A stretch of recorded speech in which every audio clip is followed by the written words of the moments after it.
Jeff came in my office this week and he's like, you need to get people to know you better along those lines. I mean, he's like, you need to talk about your children more. And I'm like, okay. So I'm not going to do that. So so instead, I want to share a little story with you. I shared with the teens on Friday night one of my biggest regrets. And so today I want to share with you a different regret. I have enough to choose from, so I'll be able to share many. It happened at the same time. It was during my freshman year of high school. It was at the end of my freshman year of high school. And I knew this guy, and his name was Kyle. His last name was Shoemaker. So you already know he's going to have a hard time in life. And so I had known Kyle since we were in kindergarten. I mean, we had known each other for years, but he was never a friend of mine. We didn't have a huge school. My graduating class in junior high was 300 people. So in my actual class, I think there was like 150 of us. And so it wasn't a huge school, but I knew Kyle, but I just never hung out with him. And so we went through elementary school like this. He was always out there. He was an acquaintance. I don't think I've ever actually talked to him outside of school at any point. We went to the same junior high. We went to the same high school. And I never really talked to him that entire time. At the end of the year, as you know, cliques and groups start forming and everything, I was a part of this group because I wasn't the popular kid. Let's just put it that way. I played a half a season of football, and then had to stop doing that because I was an atrocious student.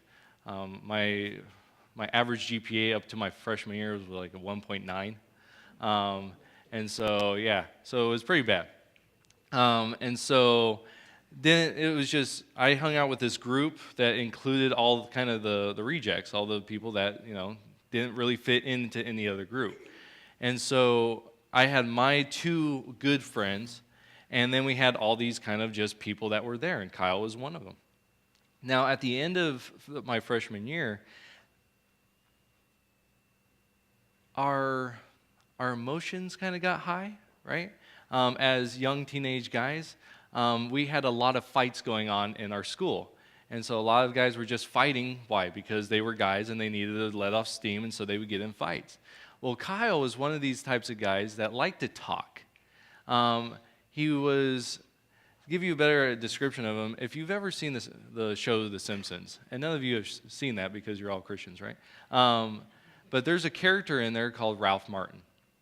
And if you know who Ralph Martin is, you can get a good idea of who Kyle is. Kyle was he was not athletic in any sense of the word, very nerdy, could quote any Star Trek, any Star Wars you would want, but he liked to talk and say stupid things.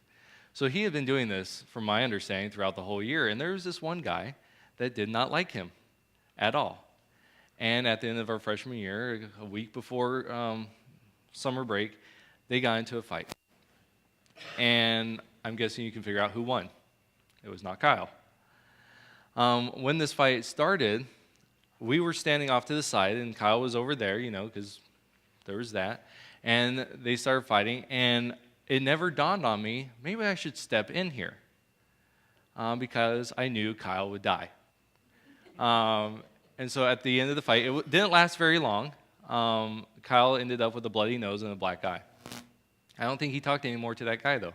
So maybe there was a purpose to it. But I always thought back, and I always had this regret of, I should have stepped in. Even though I didn't know Kyle, even though we never really hung out, I should have stepped in.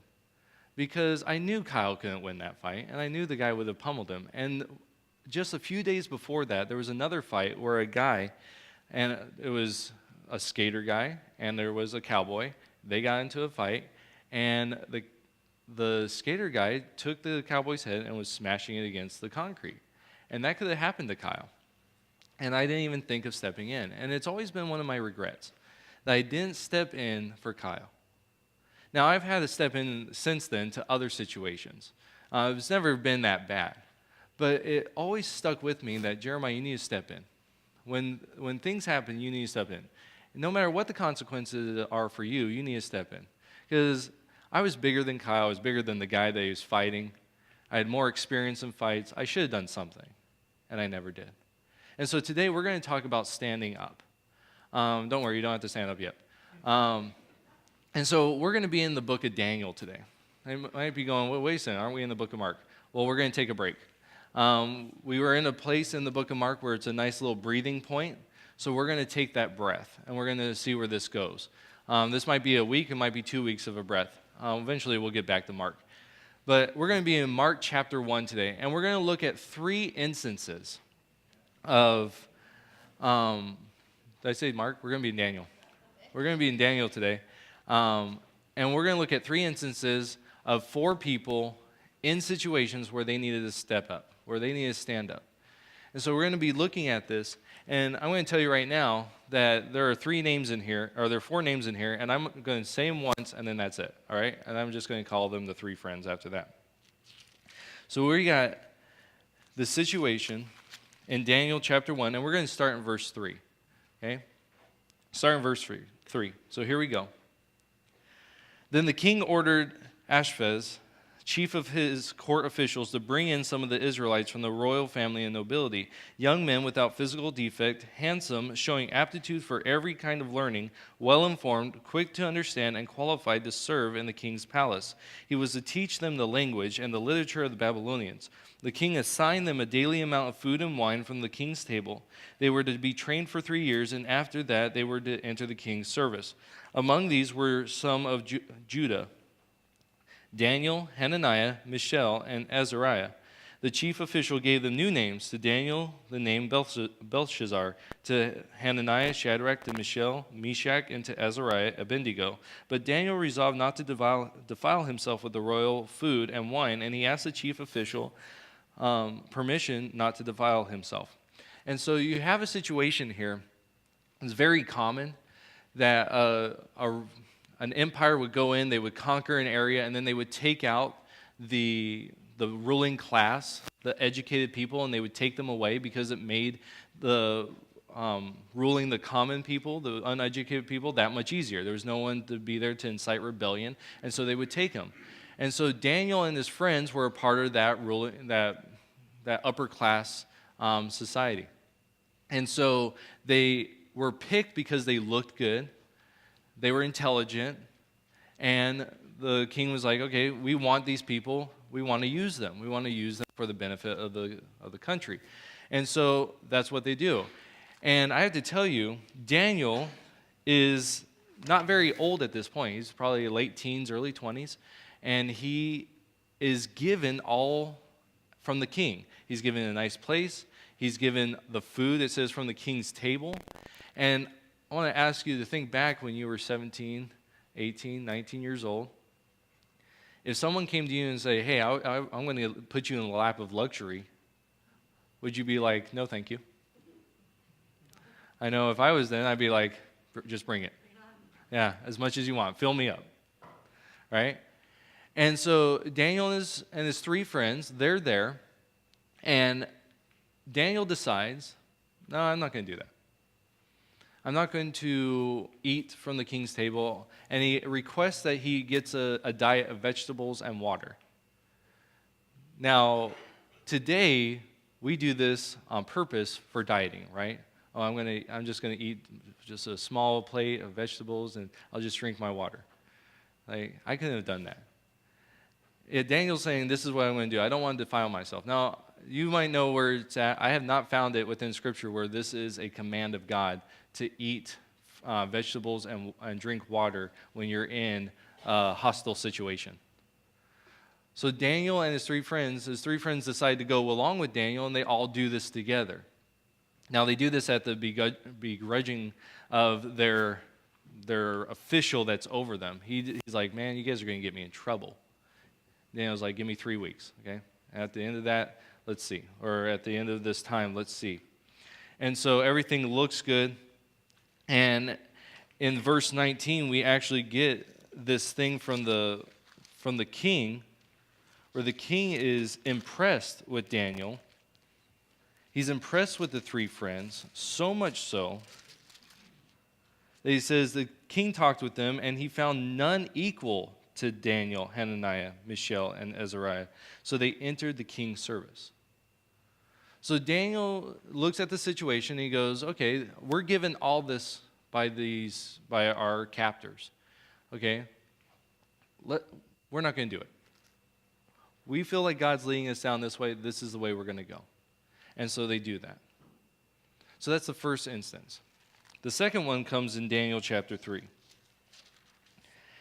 And if you've been to Sunday school, you know your Sunday school, we're going to go over some Sunday school lessons here. And so in Daniel chapter 3, verse 1, we get this situation. It says, King Nebuchadnezzar made an image of gold 90 feet high and 90 feet wide and set it up on the plain of Dura in the province of Babylon. He then summoned the satraps, prefects, governors, advisors, treasurers, judges, magistrates, and all the other provincial officials to come to the dedication of the image he had set up. So the satraps, prefects, governors, advisors, treasurers, judges, magistrates, and all the other provincial officials assembled for the dedication of the image that King Nebuchadnezzar had set up, and they stood before it.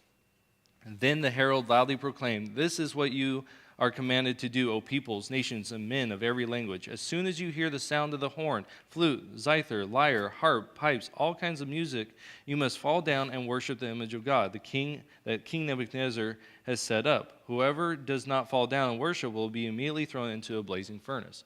So you might have heard this. 3 guys go into a blazing furnace. All right? Well, here's the thing. Daniel's not mentioned in this little passage.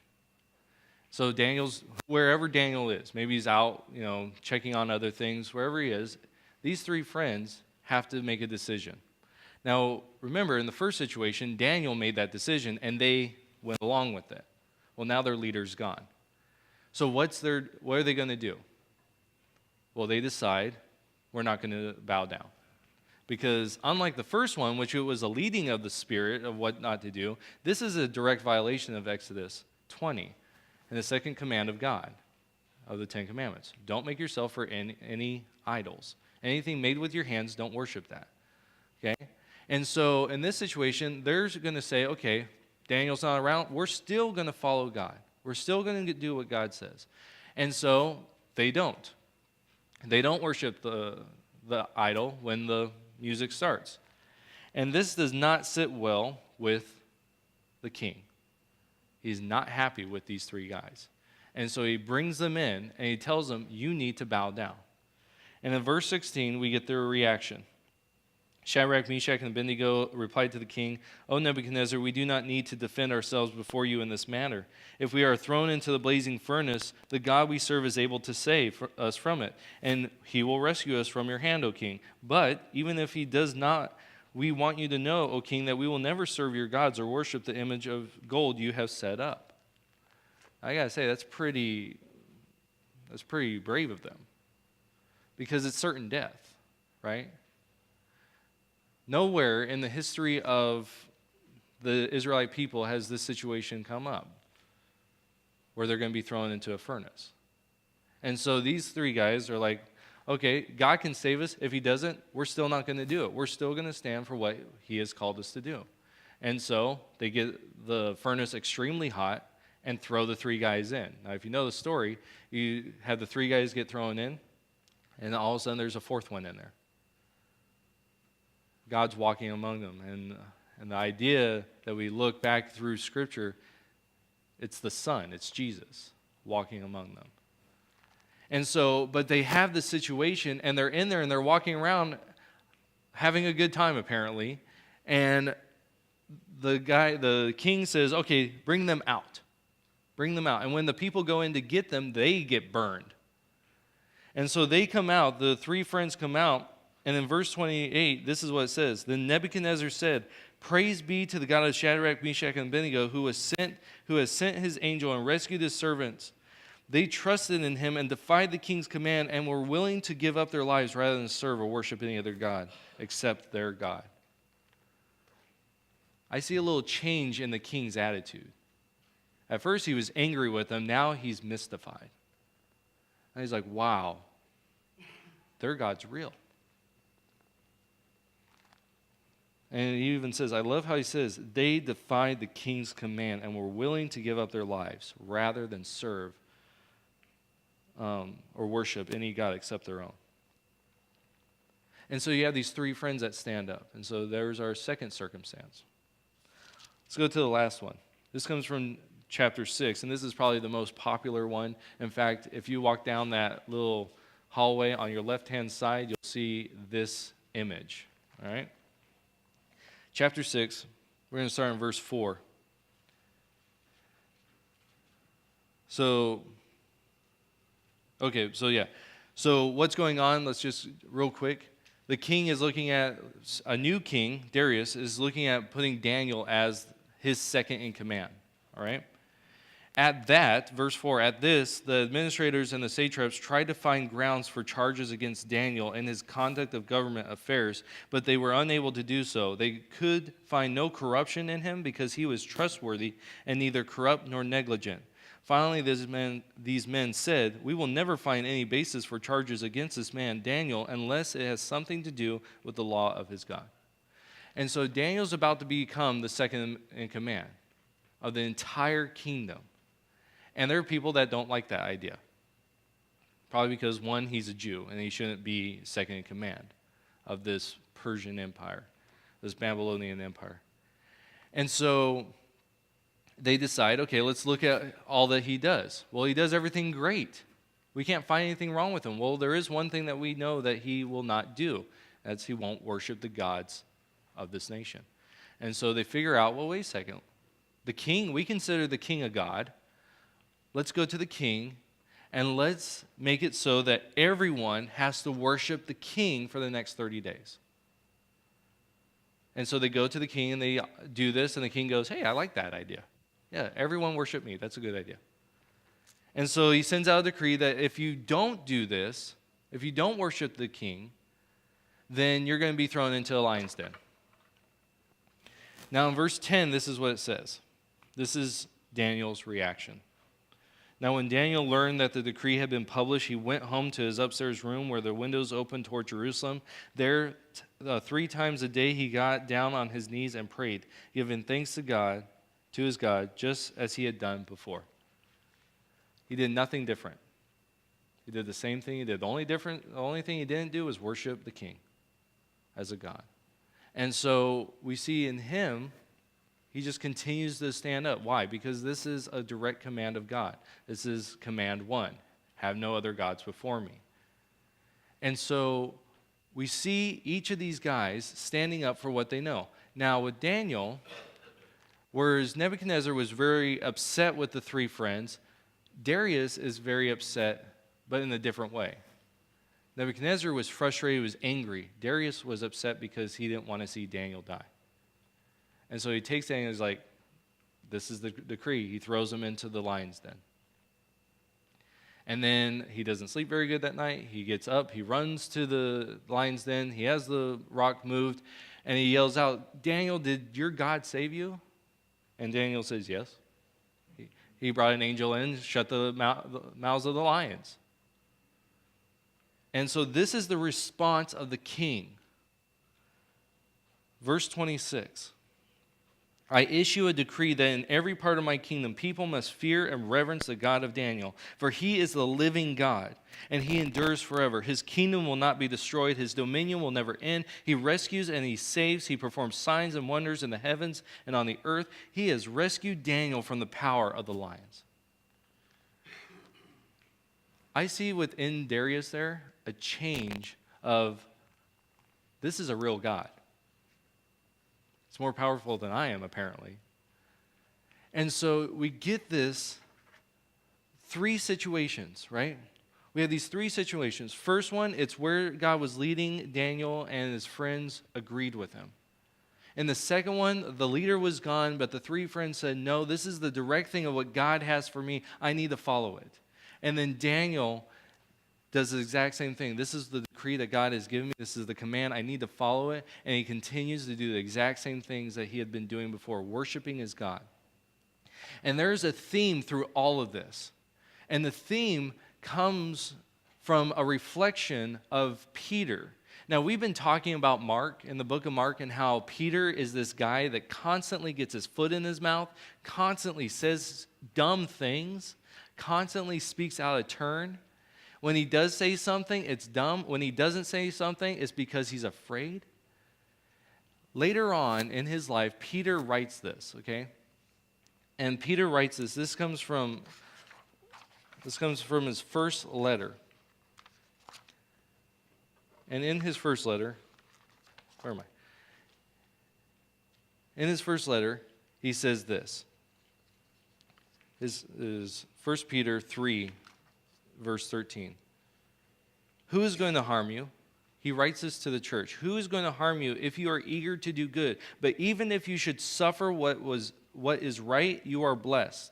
Do not fear their threats. Do not be frightened. But in your hearts revere Christ as Lord. Always be prepared to give an answer to everyone who asks you to give the reason for the hope that you have. But do this with gentleness and respect, keeping a clear conscience, so that those who speak maliciously against your good behavior in Christ, may be ashamed of their slander. For it is better, if it is the will of God, to suffer for doing good than for doing evil.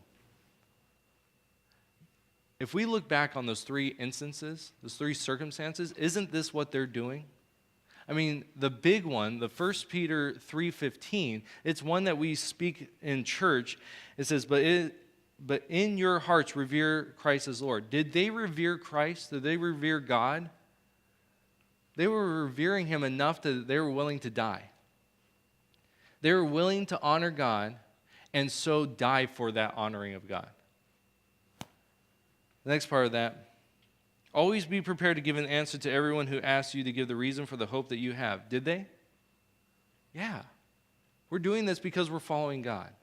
We're doing this because he doesn't want us to do that. And so they give the reason why. It says, but do this in gentleness and respect. Did they do that? Were they respectful? It seems like it.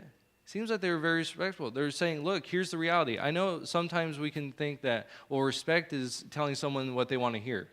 No, it's not. It's being honest with someone, and not in a mean way. It's being honest and saying, this is the reality. And we see this definitely in the three friends and their response. King, we're not going to worship you. Even if God doesn't save this, we're still not going to worship you. And so they do this in respect. And so in each of the situations, we have this. And so this whole thing, this whole idea of what we've been talking about, is honoring God, giving an answer, and being gentle and respectful. This is what Daniel and them have been doing. They saw that this is a situation I need to honor God in. They saw that this is a situation I need to respond. They were asked questions, so they responded. In all of it, they were given gentleness and respect. And so we have all of that. But the thing is what do we do with all that? Okay, yes, there's this Daniel thing and all this, but what do we do with that? How does that affect us? Because this is the thing. We've been going through the book of Mark, and we've been looking at the disciples, and we've been talking about how much they have messed up time and time and time again, and how they are faltering and not doing what Jesus has been teaching them. But the question has to come, since we're taking this breath in Mark, where do we stand? Do we stand like the disciples where we're constantly falling and failing, or do we stand like Daniel? Because I have to say, when I first became a Christian, I read the book of Daniel. One of the reasons is because my middle name's Daniel, and so I'm like, hey, I'll just read that one. And I found in Daniel someone I wanted to be like, because I had those regrets. And I said, there are times when I wasn't standing, and here's Daniel standing for what God called him to do. I want to be like Daniel. And so we, Christians, are we standing as God has called us to? Or are we just doing, or are we going to have more regrets for not? And we've had people that have passed away, and it's like, man, I wish I just got one more chance to talk with them about Christ.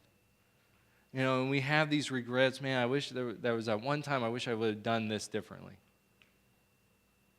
Now, if we do this, if we honor God, maybe those regrets will start going away. We'll have less regrets in our lives.